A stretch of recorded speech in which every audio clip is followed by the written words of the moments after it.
Good. Good evening, all our brothers and sisters out there. Good evening to all our friends, partners in ministry, and those who are fighting the cause for Africa and have a vision to see Africa transform. Good evening. This is your friend and brother, Reverend Dr. Aquilus Ricks, coming to you live on our AfriAge feed.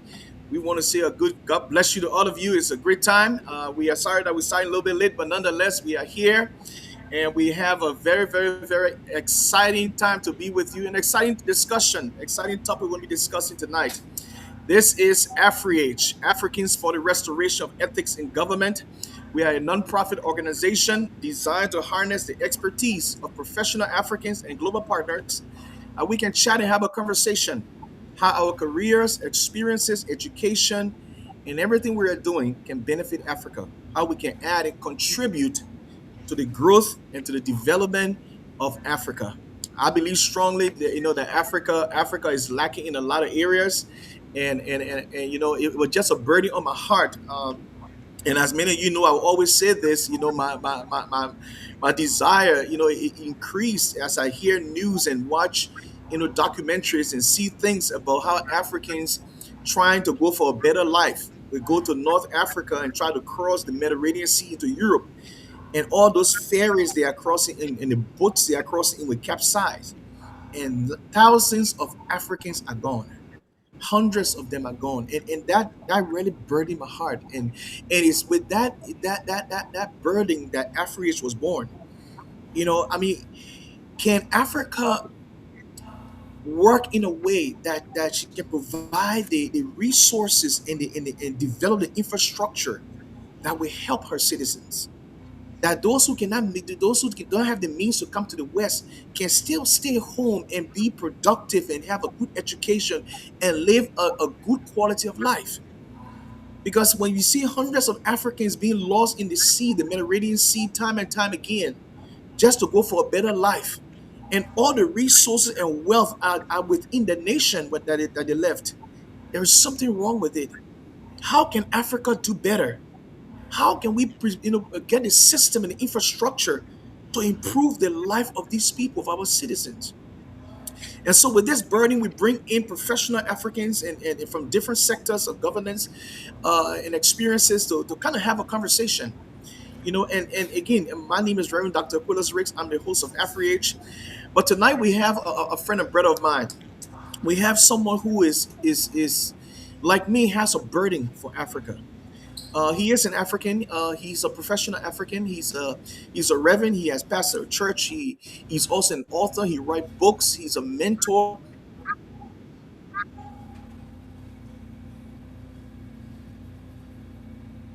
And I have the honor to introduce to you Reverend Kenety G. Kenety SG. He's here. He is the CEO and founder of Liberia Career Pathways. Pastor G, welcome to AfriReach.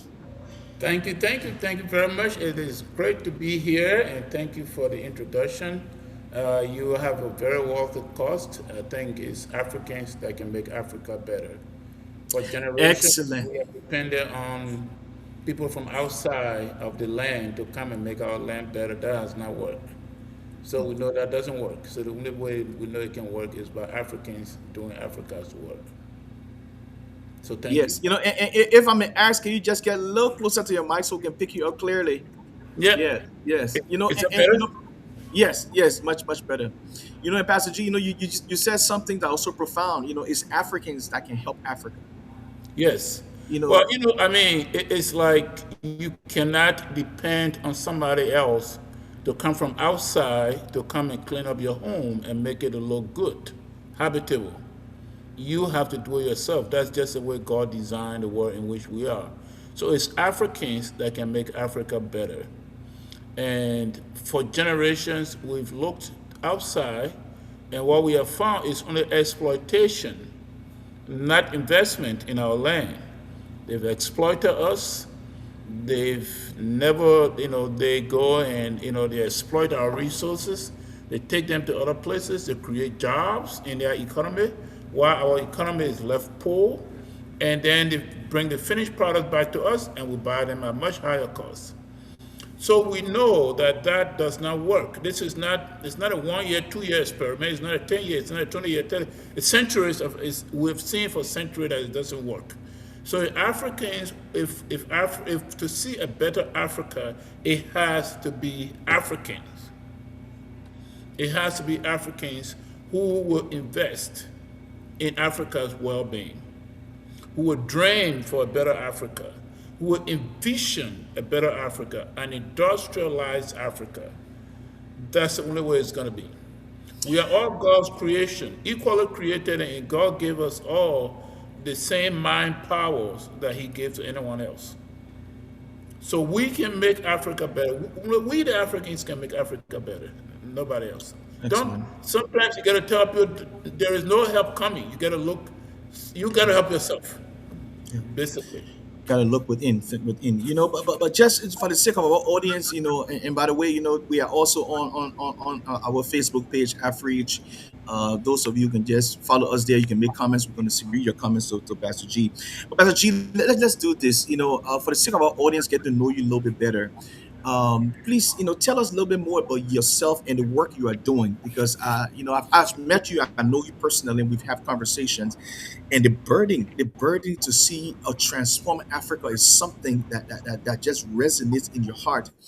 And it is to this end we're going to be having this conversation on the topic, transforming Africa through generational shift. So tell us Right. about yourself and the work you are doing, Yes. to help So Africa yeah. transform. So some years ago, I came to the United States. I got all my education here, and then a few years back, I decided I was going to go. I've always visited, but I decided I was going to go back and live there to really see, what the place looked like. It's my homeland. I visit there. When I visit, I stay in nice places, but I wanted to really live there. So while I was there, we had COVID, and it was a very lonely time. I felt like John on the island of Patmos.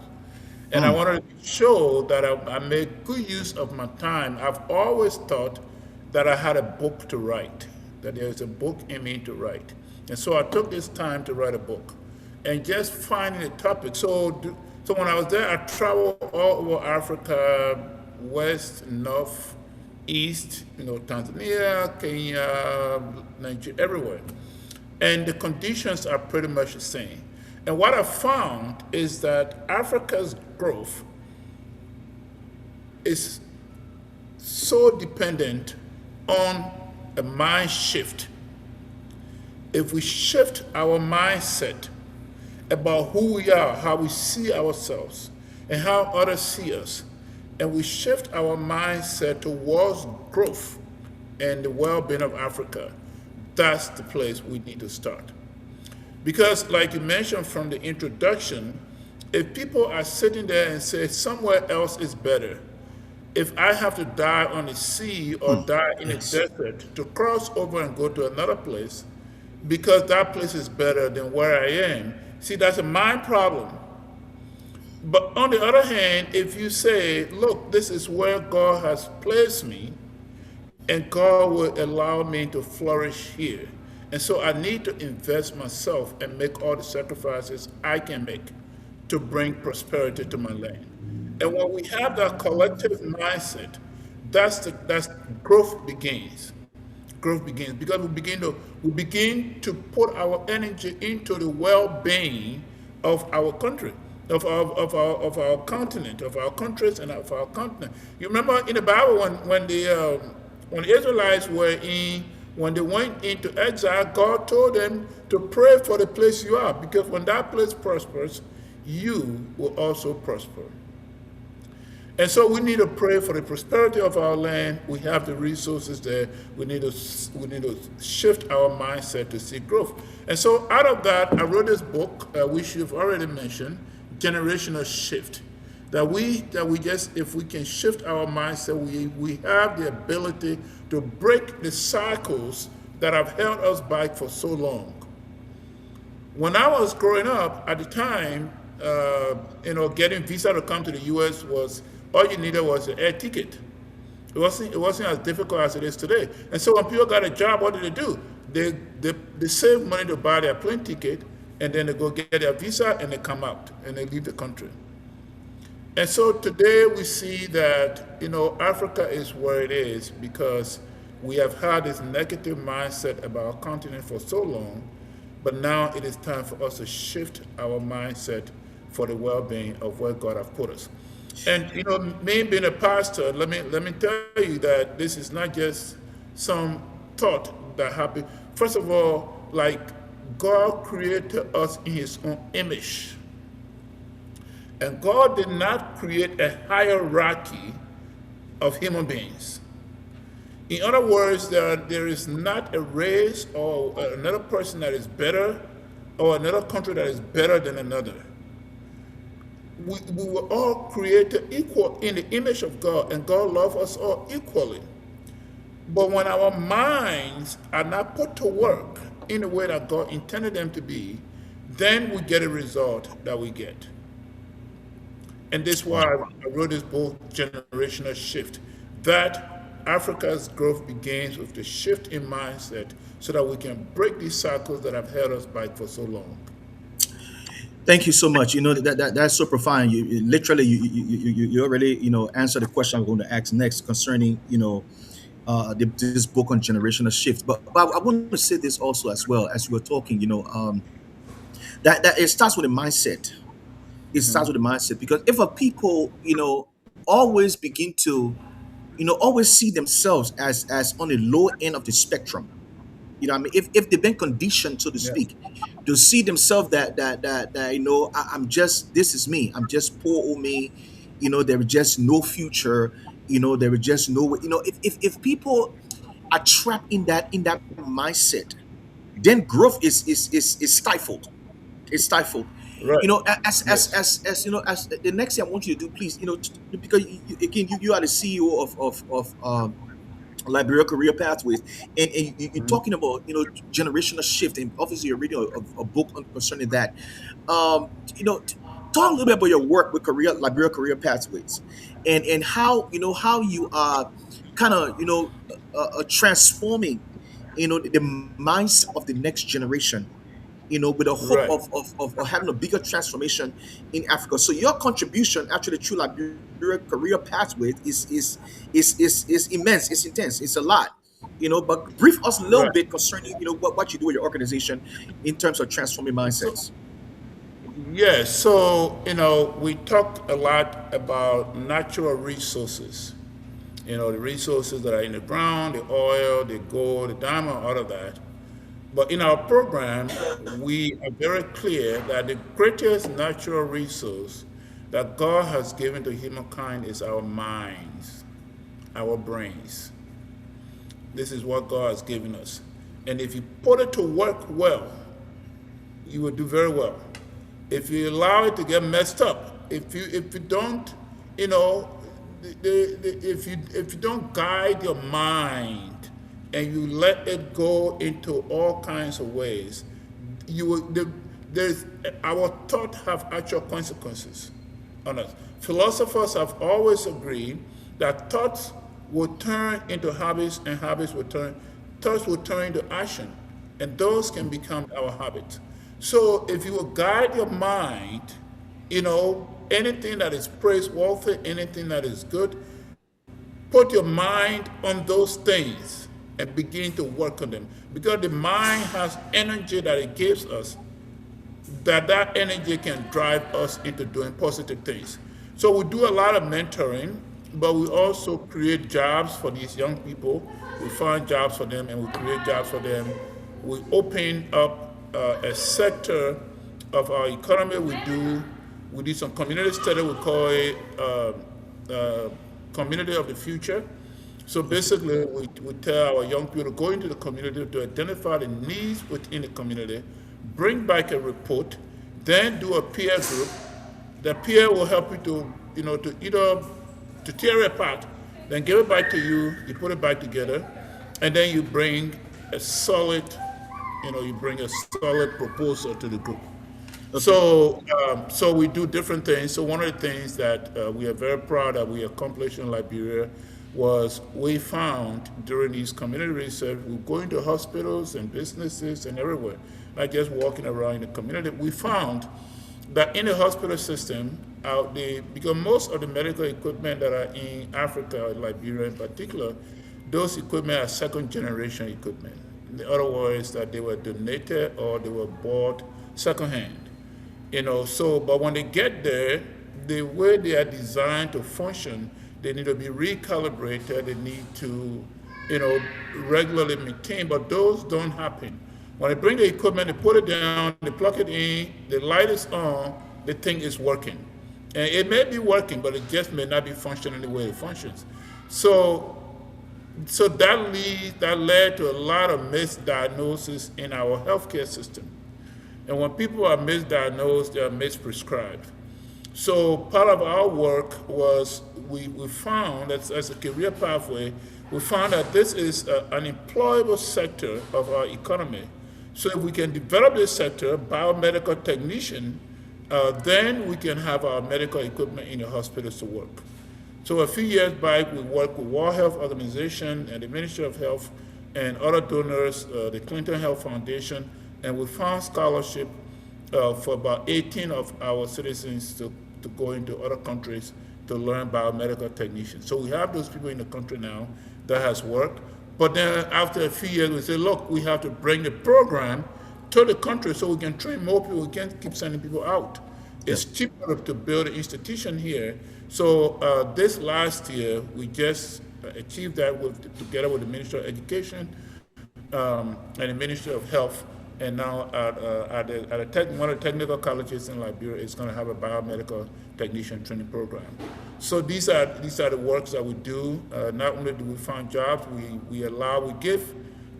give grants to our young people for them to start their own businesses. We call it BYOB, be your own boss. And those that want to go directly into employment, we work with businesses and employers to find them jobs. So in some cases, are doing very well. They find some very good jobs. Those that want to they want to go further pursue a career, maybe like in vocational school or the university or something, we give them scholarship to do that as well. And we are just Wow. opening on a very, very exciting. Um, I'm very excited about this, and we're going to be launching it before the end of this year. Uh, and that's going to be a great blessing. I'm really looking forward to it. I'm not going to reveal it yet tonight, but Understood. yeah, Understood. Friends, we are with Reverend Kenety G, founder and CEO of Liberia Career Pathways. Pastor G, I'm just impressed. Just hearing what you and your organization's doing to contribute to this generational shift. And I'm so elated to hear that the work you've done to network with these different NGOs, nonprofit organization, non-governmental, sending Liberians, young people that have a vision, a future, sending them overseas to other countries to be trained, especially in the era of biomedical, technician. It's just amazing.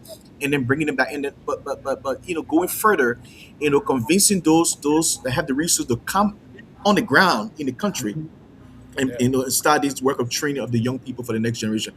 That is so profound, and I want to salute you for that. And I want to thank you for your service in that area. And we pray that as you are sharing this, those who are watching get to know you, get to know your organization, Liberia Career Pathway, to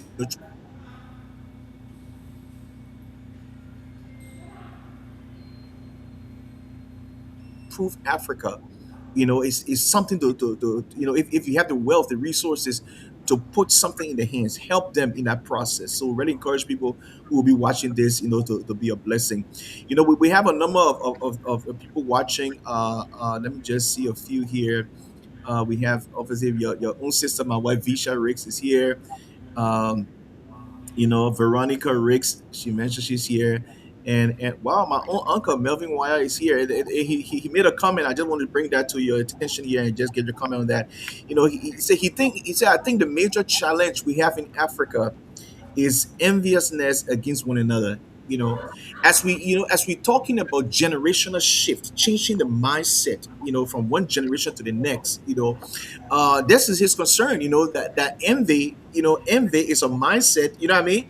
That will Yeah, impede, because if someone of a previous generation, it's not, I was let me put it this way, it's not satisfying their own skin. to pass on the baton to the next generation, then often they will suppress that generation. You know what I mean? Then Right. that generation, they will do everything they can to make sure that generation doesn't succeed, because maybe whatever happened in their lives, it didn't succeed. So how can you, comment on his concern concerning the role of envy in hindering generational shift and transformation of Africa? You know, when I was in high school, we were talking about corruption. And somebody used the Mhm. word corruption, and then another person said, "Yeah, corruption too much in our country. The other people they don't have corruption in their countries." And then another person commented and said, "Well, corruption is not a it's not a Pellet word, it's not a Crown word, it's not a Basa word, it's not a Swahili word, it's an English word. So if it Mm. is an English word, that means they have it in their society. That's how they came up with that word. So envy is part of human nature. It is everywhere. It is not just something that is in our society. It is everywhere. You and I, we live in Chicago. You are married to an African American woman. You know the common saying that among the African Americans that sometimes we are like a crab in a barrel. You know, they don't want the other one to go up. But one of the things that God has also given us is resilience, the ability to keep fighting, the ability to keep pushing forward, the ability to not give up, because that's a virtue and that's the only way you can overcome. If you pay attention to people who are going to envy you, I was listening to somebody and he said that people who envy you, you work, you don't stay focused on what you do, and when you succeed, when you are at this, when you sit down at the seat of success, they will come and serve you. They will be the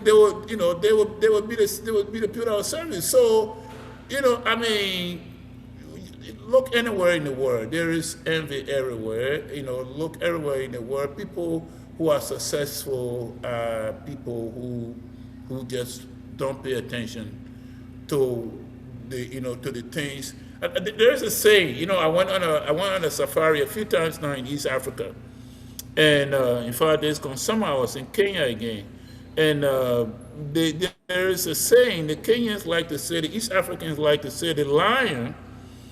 The lion is about 500 pounds, but a bull is about maybe 20,000 pounds, about 5 times heavier. And that thing is very dangerous. It has these horns. The horns of a bull can go through a lion and it will die. It also has a very powerful kick. When a lion does not position itself well and that bull kicks it, but when the lion sees the bull, the kept bull, which is the biggest bull in the bush, the lion does not see danger. You know what it sees? Because it's seafood, right? Lunch. It's like, whoa, Absolutely. that is going to serve my family for a whole week. So from the animals to the human life, you have to stay focused and fight your fight.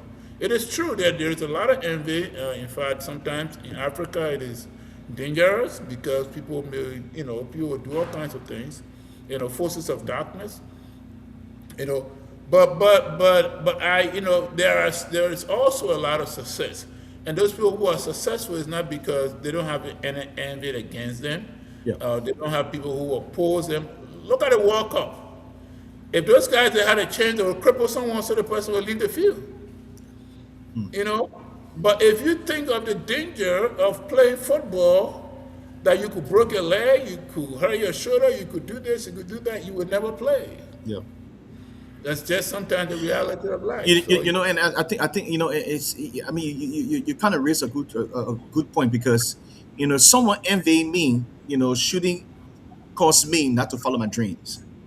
exactly. Someone being jealous of me shouldn't cause me to follow my dreams. But I think just thinking on his question, sometimes it's about those are in authority. I mean, those that can provide the opportunity and the resources for the next generation, that they are withholding it. They are not They are not encouraging the next generation to go forward either because of envy and everything else. But let me go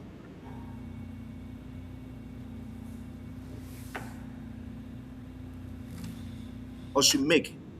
The first step someone should take to make the shift. If we talk about generational shift and the transformation in Africa is dependent on changing the generational way of thinking and behaving. Her question is, what's the first step that someone can take to make this shift? Well, so I said earlier, the first step is kind of a self-reflection. Okay. Who am I? Who has God created me to be? And to see yourself as an image of God, that you are created in God's image, and that you are dearly created, that you are dearly loved by God. So much so that He gave His Son on the cross to die for you. You have His protection, and He has your back.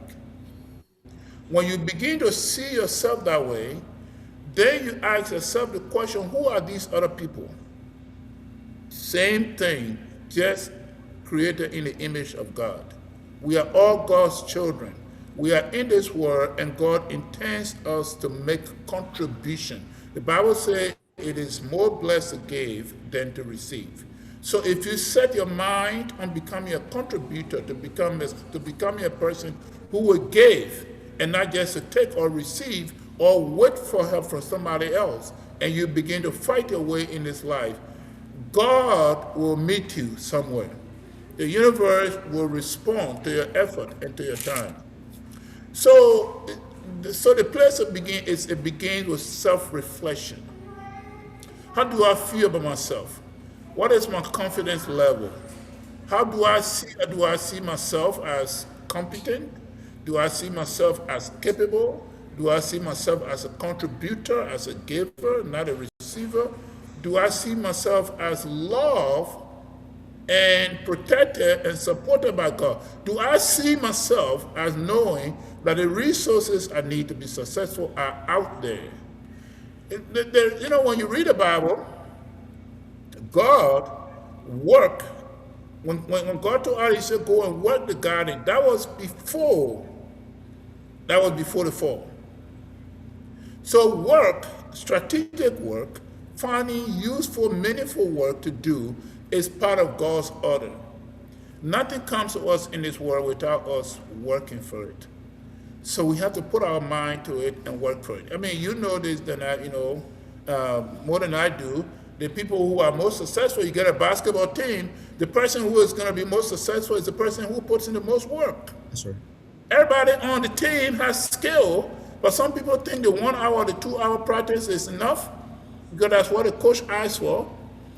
The other guy thinks, no, the 2 hours is not enough. I'm going to put in another hour, maybe another 2 or 3 hours all by myself. Yes. And when it gets into the field of play, that person becomes the most successful person because the person has, they've honed their skill very well compared to others. So, but again, the mind, as I said earlier, the mind is a very, very, very, very powerful thing. So when you were saying that people are crossing the desert and crossing the ocean and they will even die if they have to, because that's where their mind is leading them. But if your mind says, look, I can be successful where I am God's creation, I'm created His image, and He has given me to flourish, in like a tree planted by the rivers of water. There's its fruit season. I will bear my fruit. And you set your mind to it, and your mind has grasped the success already, and now it is time to go and get it done. Well, excellent point. Excellent point. You have some others online are commenting and just affirming what you're saying. Sis Mayma Walker is saying thank you. Sis Visha also contributed again, said great vision. So proud of those 18 Liberians. Um, Sis Veronica Rick says so true. So a lot of people resonating. We all resonating with with what you're saying. You know, generational shift. When I think about generational shift personally, it's like moving from one, not necessarily a whole generation, people, but I think it more of moving from a generational way of thinking to a different way of thinking.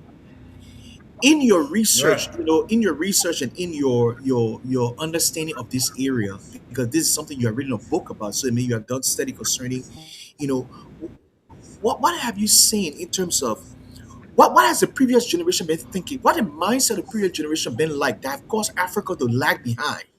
That make you say, you know what, I need to write a book to let people start thinking differently.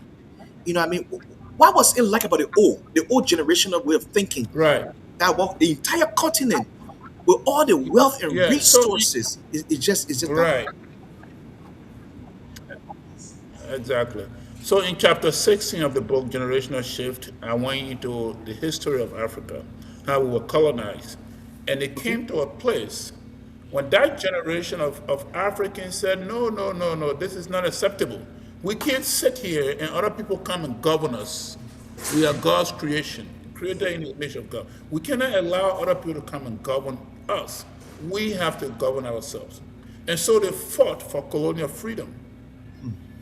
Well, so now the African, there is no more colonization in Africa, but still today, there is another gentleman from Kenya who wrote a book called The Decolonization of the Mind, Okay. because the effect of colonization that was left in place was to continue to control the minds of Africans. If you go back to the history of slavery, one of the things that is said is that the slave master will say, you have never really captured a person until you capture their mind.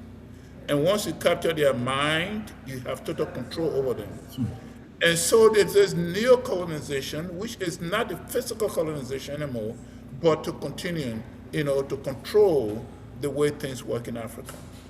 So now there's this generation of Africans. In chapter 16, what I say is that this is our time, this generation of African, we have to take it to the next level of where our forefathers fought for colonial freedom. Now we have to fight for economic freedom so that we generate so that our resources, our God-given natural resources, benefit us and not others, because that is what has happened for generations. So now, I will tell you the truth, Africa is moving towards industrialization. There is a serious movement on in Africa towards industrialization. There are people who want to build, industries to create manufacturing jobs in Africa, and rightfully so, because I mean, why are we taking all of our cocoa somewhere, then people make some nice, hot cocoa and chocolate and things like that, and we can make them on the continent.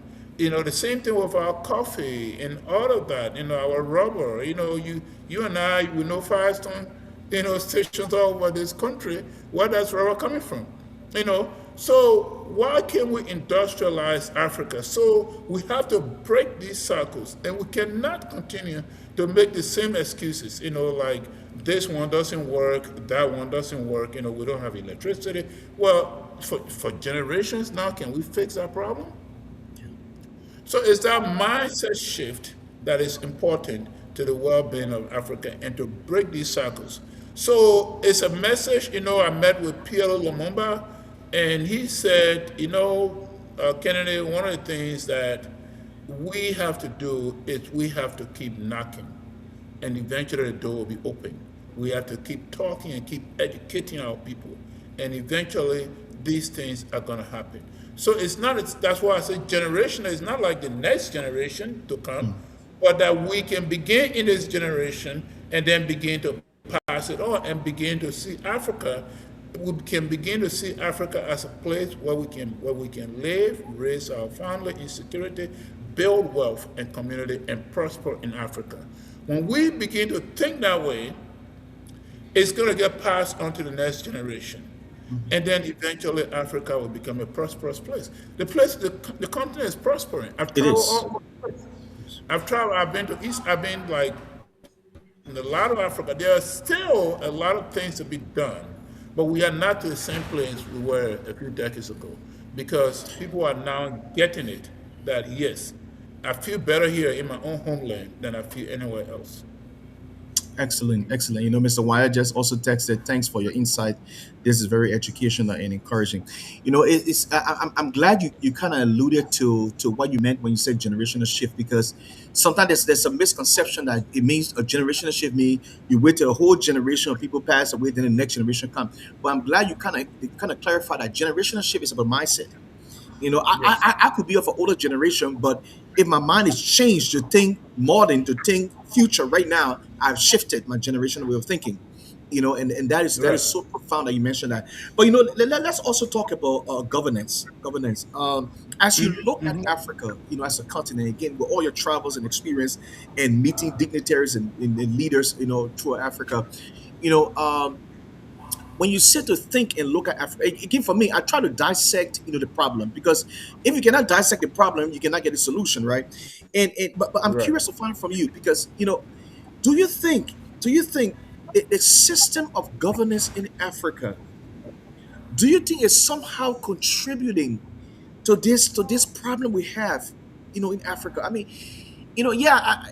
Again, I'm for democracy. I understand that. I'm not talking about anything, but I'm just saying the way how we do democracy, or the way how we do governance in Africa, is it opening the doors for this generational shift to take place, or do you think that is it needs to be reconsidered, rethought of, or retweaked, retweaked, in a way that it can facilitate, because if the system that the people living in, or living under that system, if that system is not, structured in a way to help me grow, then it will stifle my growth. So again, maybe, maybe it's not a system, maybe it's the people that run the system, but I'm just curious, from your, knowledge of the continent, and traveling to different countries in Africa, how will you describe, our system of governance? Is it helping, or is it the system, or is it the people that run it? I mean, what do you see? How can you comment on this area? Because I want to find out exactly. Yeah, I understand the generational shift, but can government help in this shift? Yeah. Or So is it a problem there? yeah. So I struggle with this very much in the book when I was writing this book. How do I position this book? And I try very hard not to blame one sector of the population, or not to put sole responsibility on one sector of the population. So the way this book, Generational Shift, is written, it puts the responsibility on everybody. It's a mindset shift that starts in the home, among the youth, among the elders, and among leaders. So you have to understand that the people who are leading in government today would go to any country. They were raised in the communities that we are talking about. They went to the schools that are not very well equipped or whatever. They were raised, in a system, and so they are in government now. It's not an on and off switch. Just because you are in a high position in government, you are not going to switch off your irresponsible start of life and become responsible suddenly. In fact, I think it's Lord Acton, he's a Catholic philosopher who said power corrupts, and absolute power corrupts absolutely. So people become even more corrupt when they go in government. And so, but when society broadly begins to play the role, then we will see some people will come from within that mindset. If I spoke, when I speak at universities, I said some of you will become the leaders of tomorrow. And so the mindset that you have now, this is the time to begin to set your mind right about humanity, about society, about governance, and all of these things. Because when you get to the seat of power, it's not going to be corrected. There's only going to be more corruption. So many of these people, they come from within our midst. So one of the things that I do is I give my book, Generational Shift, to leaders. Um, I gave them to government leaders. When I met with Peter Lumumba in Kenya, I gave him copies, and I said, look, when you go to speak, to government officials and you see people, give them this book. The president of Liberia bought several copies. He's distributing it to members of his cabinet. You know, when I go to university campus, I talk to some friends that they can buy me 10 copies, so I can donate them, buy 20 copies, and so when I go, I distribute a few copies, free among students, because these are the people who are going to become the adult of tomorrow. So you just have to look back a little bit where this person was raised, how they see governance, how they see government. Do they go there to serve the people? Do they go there to enrich themselves? Is that what they have seen all of their lives? So what they are showing today is not just because they got in government, that's why it became corrupt. But government has always been called a big elephant. You go there, you call your own, and you leave. That's the mindset that that people go into government with. So yes, the people that are in government now, they have responsibilities, but you have to understand, go back a few years to their growing up years, what exposure did they have? What are the mindsets that they have had all through their life before they found themselves in government? And this is what they are going to practice. So yes, the role of government is to create a conducive environment so that the people can prosper, so that people can do the right thing. So let's take, for example, right? I'm from Liberia, so let me talk about Liberia.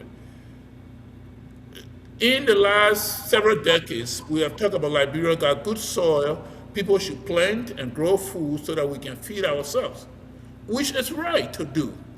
And people have heard that message. We cannot become a full import dependent economy.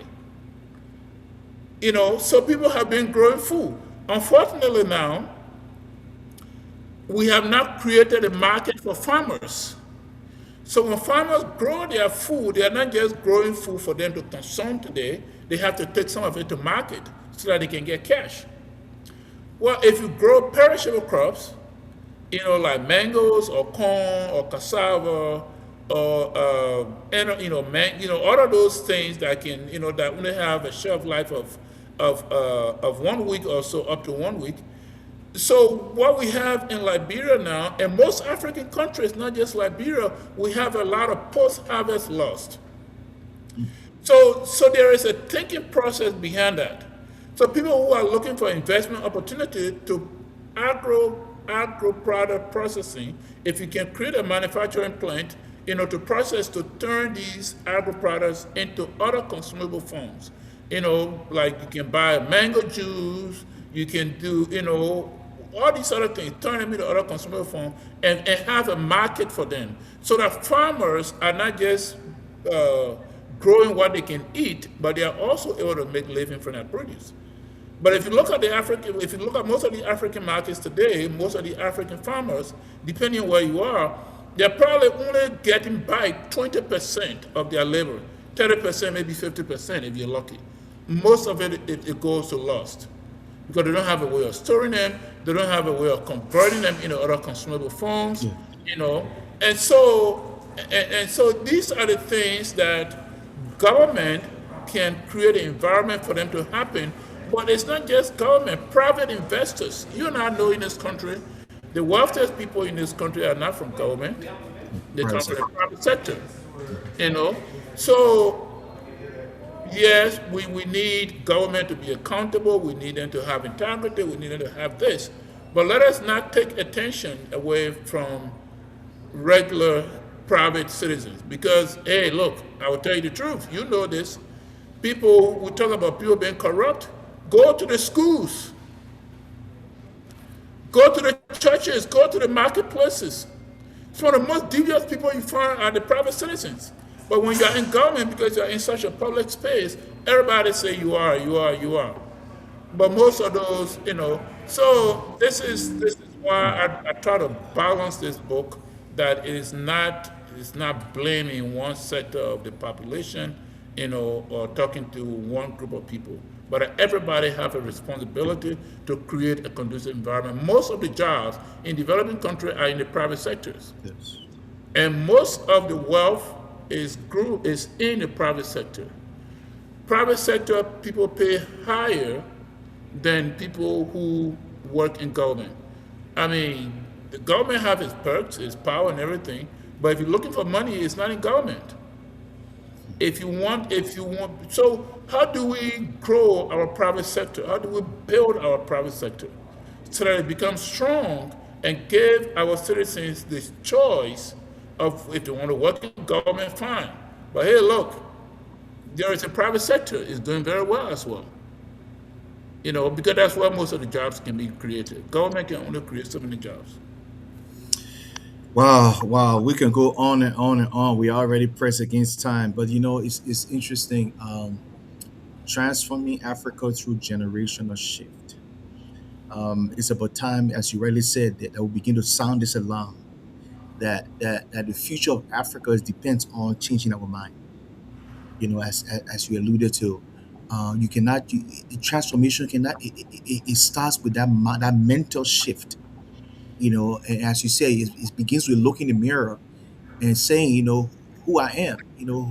Yes. Who was I made to be? Why am I here? Why am I citizen of this nation? Why am I member of this tribe? Why am I a member of this community? And Of what your what is my family. what my contribution should be like towards a transformation of that community, Yes. and and then with that mindset, you know, uh, connect with resources like organization like yours, because there are young Africans, like, as you mentioned, Liberia, that have the vision, but they don't know where to get the training, they don't know where to get the expertise. And so that's where this public-private partnership comes in between government and organization like yours, to come together to provide the educational tool or the educational resources that our young people can say, what, oh wow, yes, my vision can be fulfilled if I go to school and learn under this, if I connect with Liberia Career Pathways. They got the classes, they got the resources. And the government sees what Liberia Career Pathways and other organizations doing, and government provide things like funding, things like books and other tools that you would need, because again, the nonprofit world or the NGOs are they are frontliners. You know what I mean? They are frontliners. Government has a lot going on, but if they can also partner with organization that's doing the work, that literally training the people, providing the education,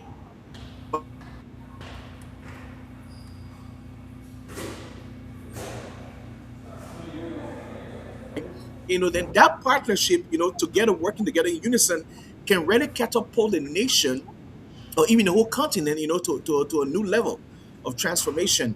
And we hope and pray that, as you continue the work you are doing through your organization, we hope and pray that there will be a lot of connections, a lot of open doors, a lot of resources will be poured out to you, to be able to expand, because I know your heart, and I know each other personally, and I know your heart that if you can educate the whole nation, you would do it. If you just got the resources, because you see the brokenness, you see the brokenness, you engage with these people on the ground, and you see potential being wasted because of lack of resources, and so we want to just thank you so much for the work you are doing through Liberia Career Pathways, and just your initiative, and the tools you have given through that book, Generational Shift, that leaders, private sector and public sector leaders can get their hands on that book, and read and educate themselves,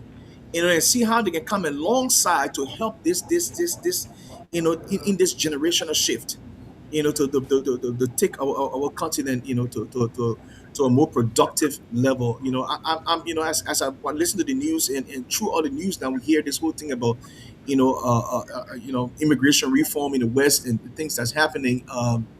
It's like, okay, Africa got to wake up. You know what I mean? Because get the infrastructure in place, because very soon, your citizens will not be welcome in other places. I mean, even in Africa alone, Africa itself, we hear what happened in South Africa recently, this protest about Right. immigration, Africans refusing for Africans to live in their country and sending them back home. So it beckons that African nations got to start thinking, that what, let me create the system within the country for my citizens, that they will stay and flourish and prosper, and they don't have to go somewhere else. That something happened, and they got to flee and leave all the everything they work for there. So this is so profound. But in closing, Pastor G, any concluding thoughts you have just to share with us, concerning this whole idea of transformation in Africa before we let you go? Yeah, yeah. So like I said, I do a lot of self-reflection, and one of the questions I have to ask myself always is, the Bible says, "More blessed to give than to receive," and so we all have to ask ourselves the question: what position do I want to be in life? Do I want to be on the receiving end, or do I want to be on the giving end? And that's a mindset. Do I want to be a contributor, or do I want to be a consumer? And I think Africa should begin to see themselves as contributors to world affairs, that we can become contributors and not just consumers. Right now, we consume everything, including ideas, and we don't give a lot. We don't see fresh ideas and innovations and entrepreneurs things happening that originate out of Africa, and they are there. But unfortunately, sometimes we just have not developed them to the extent that sometimes Africans don't even have confidence in African products. We think something from somewhere else is better than something from just across the border from my country. So we need to see ourselves as contributors, and that when we produce, we need to give it our very best, and that we can then begin to build confidence in ourselves, so that if we live in a global, people have choices, people have options. If you want to buy something else from somewhere else, go ahead and buy it, but it's not going to be better than what we produce here in our country. It's the same thing when I talk to doctors. I tell them the same thing. I say, look, if we build a good healthcare system, if you give it your very best at the clinics are clean. When you go there, you feel like just entering the hospital, you feel like health already. But if you enter, the place is not even healthy. But so if you want to go get medication from, you want to go get medical treatment from somewhere else, feel free to go there. But just know that the medical care that we offer here is no better. It's not. It's what you're going to get from outside is no better than what you're going to get from here. But these are economic slips that our country continues, because it's called capital escape, which I also talk about in my book, because that money is leaving our economy and going somewhere else. We have to find a way to capture those things within our economy so that they will stay in our economy. So I'm just saying tonight that, in closing, that we Africans should do our very best in everything we do, that it can be clean, that it can be as competitive. Anything that we produce, I'm very proud of this Nigerian guy who has built this oil refinery place now, and it's the biggest, I think it's the largest oil producing place on the continent, you know. And you don't have to be a billionaire to do that. You can, in the smallest possible way, produce your very best. And you can become a contributor that way, not a consumer. Thank you. Wow, my friends, this is um, a must see. We're going to upload this telecast on our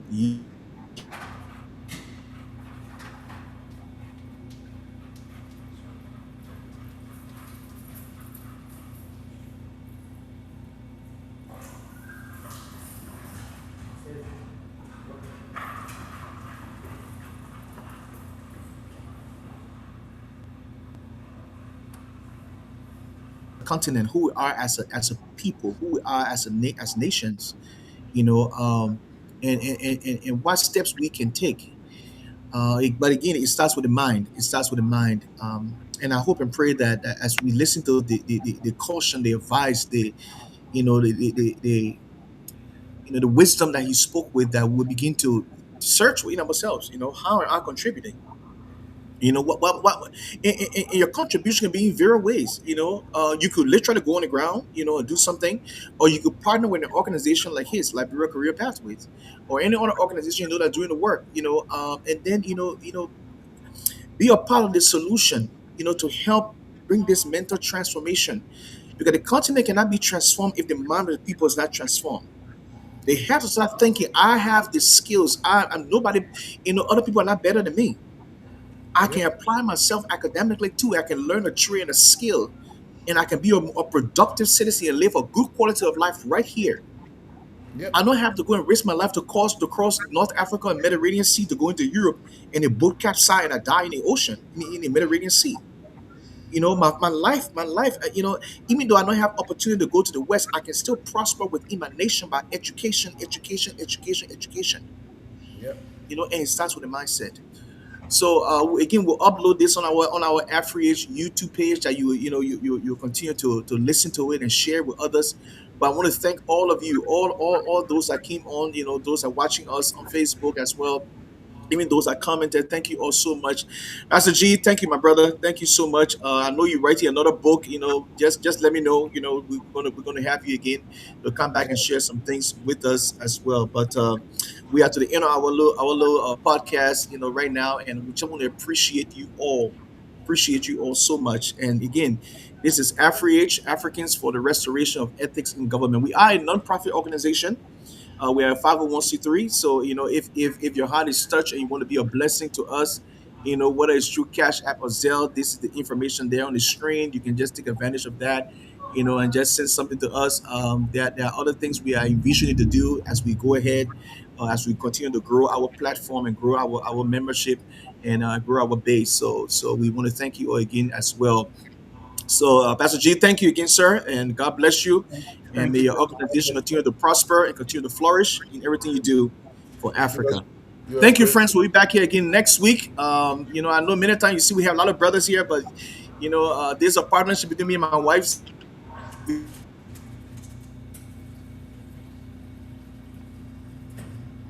We're hoping that we can bring other topics and other resources to enrich our platform. But you all be blessed and enjoy the rest of your evening. And we hope to see you next week, Thursday, again, same time. Have a good evening, everybody. Good night. Thanks, Thank Pastor you. G. Thank you.